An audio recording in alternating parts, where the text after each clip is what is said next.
Video के start में ज़्यादा टाइम नहीं वेस्ट करेंगे, डायरेक्ट वीडियो पे आते हैं। Let's begin. देखो क्या होता है ना, जब एक रिलेशनशिप नया नया होता है ना, स्टार्टिंग में 2 महीने 4 महीने, तो हम ना बहुत ज़्यादा खुश होते हैं। हम बहुत कुछ करते हैं सामने वाले के लिए, हम अपने पार्टनर के लिए सब कुछ करते हैं, हम भरपूर प्यार देते हैं, सामने वाला भी हमारे लिए सेम चीज़ करता है। बट एक टाइम आता है, 6 मंथ्स 7 मंथ्स 8 मंथ्स, 1 साल, उसके बाद क्या होता है ना, चीज़ें चेंज हो जाती हैं, चीज़ें कम हो जाती हैं। जितना आप पहले एक दूसरे के लिए करते थे उतना नहीं करते हो, है ना। चीज़ें चेंज हो जाती हैं, ना चाहते हुए भी चीज़ें चेंज होती हैं।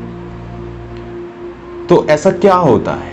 सबसे पहले तो हमें ये समझना पड़ेगा ऐसा होता क्यों है। इसका सबसे बड़ा रीज़न और सबसे मोस्ट कॉमन रीज़न रिलेशनशिप्स में जो होता है वो होता है not understanding the limits.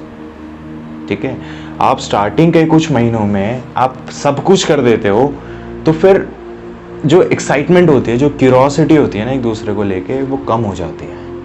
Because हमें पता है सामने वाला क्या करेगा, तो हमने वो चीज़ पहले ही कर दी ना, तो आगे जाके वो चीज़ क्यूरोस करेगी नहीं किसी को। क्यूरोसिटी खत्म कर देती है, एक्साइटमेंट खत्म कर देती है।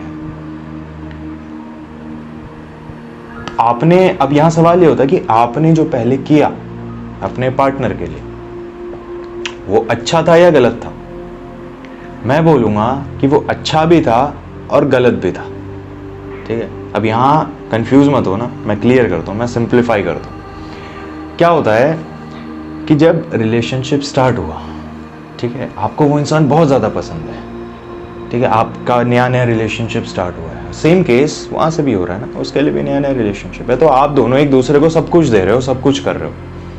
तो आपने इतना कर लिया ना कि आगे जाके आप दोनों के बीच में कोई एक्साइटमेंट नहीं रही, कोई भी क्यूरोसिटी नहीं रही, तो इसलिए वहाँ पर थोड़ा सा अफेक्शन कम हो जाता है, वहाँ से थोड़ी सी एक्साइटमेंट चली जाती है और सामने वाला आपको इग्नोर करने लगता है। अब भले आप उसको इग्नोर कर रहे हो या वो आपको इग्नोर कर रहा है, दोनों में से एक इंसान इग्नोर करता है, कई केसेस में दोनों इग्नोर करते हैं एक दूसरे को। इसका रीज़न यही है, अगर सामने वाला आपको इग्नोर कर रहा है, आपसे उतना अटैच नहीं है, आपको लाइटली लेता है, तो उसका रीज़न यही है कि आपने पहले सब कुछ कर दिया उस इंसान के लिए। अब आपके पास कुछ भी नया नहीं बचा है करने को।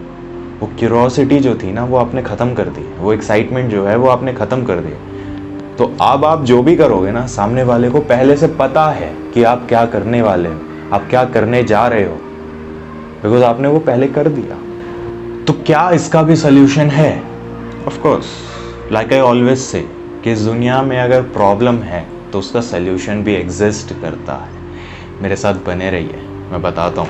इसका एक सबसे अच्छा सोल्यूशन देता हूँ, ठीक है। इसका एक सबसे बेस्ट और सबसे इजी सोल्यूशन है कि हर चीज़ पे एग्री करना छोड़ दो। हर चीज़ पे एग्री करना ज़रूरी नहीं होता, ठीक है। नो बोलना भी ज़रूरी होता है। हर बात पे अगर आप हाँ हाँ हाँ हाँ बोलोगे ना, आपकी जो सेल्फ रिस्पेक्ट है वो कम हो जाती है, वो ख़त्म हो जाती है। आपको आपकी सेल्फ रिस्पेक्ट बचानी है, आपको हर चीज़ में हाँ नहीं बोलना है। कई बार ऐसी सिचुएशन होती है कि सामने वाला आपको कुछ बोल रहा है या आपसे कोई डिमांड कर रहा है, या लेट्स सपोज आपका पार्टनर आपको बोल रहा है I want to go there alone, ठीक है, आपने बोल दिया ठीक है गो। नहीं करना, वो बोलो ना नो। अगर आपको वो चीज़ पसंद नहीं है, से नो। फकिंग नो बोलना इंपॉर्टेंट है।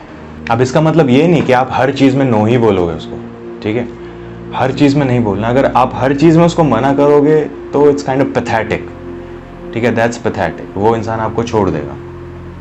सो what you have to do, you have to understand कि कहाँ आपको नो बोलना है, कहाँ आपको एग्री करना है, ठीक है। ये तो हो गई नॉर्मल बात। अब मैं एक एग्जांपल देता हूँ आपको ह्यूमन साइकोलॉजी से, नो बोलना क्यों इंपॉर्टेंट होता है, क्यों एक रिलेशनशिप में डिसएग्री करना इंपॉर्टेंट है। मैं बताता हूँ। इसको ऐसे समझो कि एक स्टोरी होती है, एक छोटी सी स्टोरी सुनाता हूँ, ठीक है। एक फैमिली है जिसमें एक माँ है, एक फादर है और 3 बच्चे हैं, ठीक है। अभी बच्चे का कैसे बोलूँ मैं, ले लो तीनों लड़के हैं, कुछ भी मान लो तीनों लड़के हैं, ठीक है, 2 बड़े हैं, एक बहुत छोटा है, ठीक है। 5 लोगों की फैमिली एक लेक के पास गई है पिकनिक पे। तो वहां पर क्या होता है कि वो तीनों बच्चे आपस में खेल रहे हैं, ठीक है, और माँ ने तीनों को बोल दिया कि वहां जो लेक है उसके पास जाना नहीं है तुमको, यहीं खेलो, वहां मत जाना, ठीक है, कुछ भी हो जाए। स्पेशली छोटे वाले को बोला, बिकॉज छोटे जो होते हैं बहुत ज़्यादा बदमाश होते हैं, शैतान होते हैं। तो माँ ने छोटे वाले को भी बोल दिया कि वहाँ लेक के पास नहीं जाना है, ठीक है। अब तीनों बच्चे खेल रहे हैं। अब वहाँ माँ बाप अलग बैठे थे, तीनों बच्चे थोड़ा दूर जाके खेल रहे थे। तो माँ बाप बातों में थोड़ा सा डिस्ट्रैक्ट हो गए, बातों में लग गए, थोड़ा सा डिस्ट्रैक्ट हो गए, और वो छोटा वाला बच्चा वहाँ चला गया लेक के पास, ठीक है। अब बाद में जब दोनों माँ बाप की नजर पड़ी कि छोटा वाला बच्चा है कहाँ पे, तो ढूंढा भाई, कहीं ना मिले। तो बाप ने पूछा कि तुमने कुछ बोला था क्या उसको? तो माँ ने बोला, मैंने उसको बोला था वहां लेक के पास ना जाने के लिए। तब उसके बाप उसको एक बात बोलता है कि अगर लेक के पास जाने से मना किया ना, तो लेक के पास जाके ढूंढो उसको। एंड गेस व्हाट, बच्चा लेक के पास था।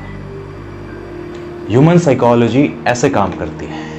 अब यहाँ से बात वो नहीं है कि उस बच्चे के साथ होता है, ये हर किसी के साथ होता है। आप जिस चीज़ के लिए मना करते हो ना, इंसान वही चीज़ करने के लिए पागल होता है, वही चीज़ करना चाहता है। ये ह्यूमन साइकोलॉजी होती है। और अगर आपको अपने रिलेशनशिप में एक्साइटमेंट और क्यूरोसिटी लानी है ना, तो ये पॉइंट आप कर सकते हो। आप सामने वाले की बातों में कहीं ना कहीं डिसएग्री करो, हर बात पे नहीं, कुछ चीज़ों में आप डिसएग्री करो। उससे क्या होगा, उससे आपके पार्टनर में एक एक्साइटमेंट आएगी, क्यूरोसिटी आएगी कि तू क्यों मना कर रहा है मेरे को। और उससे एक चीज़ और निकल के आती है कि वहाँ पर आप अपनी सेल्फ रिस्पेक्ट प्रूव करोगे कि मेरे अंदर भी सेल्फ रिस्पेक्ट है, मेरा भी एक ओपिनियन है जो इस रिलेशनशिप में मैटर करता है। अब बाद में आपकी बात मानना नहीं मानना वो आप दोनों के ऊपर है, ठीक है। लेकिन वहां उस कंडीशन में आप सामने वाले के पास अपना ओपिनियन रखोगे, आप अपनी सेल्फ रिस्पेक्ट रखोगे कि मेरी सेल्फ रिस्पेक्ट है, मैं तेरी हर बात पे एग्री नहीं करूंगा, मैं कुछ चीज़ों में तुझे मना भी करूंगा। So conclusion of this video, if you want to increase excitement and curiosity in your relationship, try saying no.